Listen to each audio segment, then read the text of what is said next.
Here's the one thing that native speakers do that learners never notice. These are all words that I found by actually listening to native speakers speak. And so es que means the thing is, okay? And so a lot of times in English, you'll say like, oh, the thing is like, etc.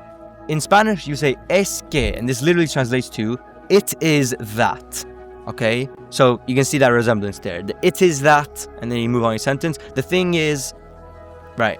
And so you can say, es que me gusta hablar español, pero, etc., right? The thing is, I like speaking Spanish, but the next thing is básicamente, which you can probably guess what it means. It means basically. And so a lot of times in English, you'll also use basically, right?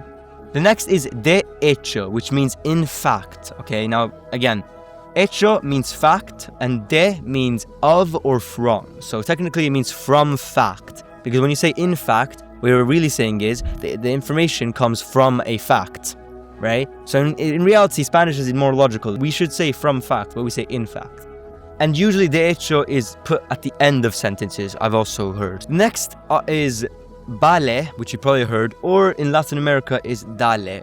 There are many variations of this word, you can probably imagine. And so vale is the Spanish version. You also hear it a lot of times in other Spanish-speaking countries. Dale is the Latin American version. And I specifically heard that in Argentina when I was watching Argentinian shows. And so this just sort of means like okay or all right. Okay, and you probably heard this a lot of times. Vale, all right, okay. The next one is bueno, and I'm not talking about the translation of good, because everyone knows the translation of good, bueno, right? Instead, I'm talking about the filler word bueno. A lot of times you'll hear natives start sentences by saying bueno, and then they start the sentence, which means like, it's kind of like an okay. It's kind of like a precursor to a sentence. It's kind of like how you would start a sentence. So if I ask you a question like, ¿qué te gusta hacer en tu tiempo libre? Which means, what do you like to do in your free time? I would maybe say, bueno, me gusta blah, blah, blah, blah. And then maybe I might want to rephrase my sentence by saying, o sea, me gusta blah, blah, blah, blah, blah.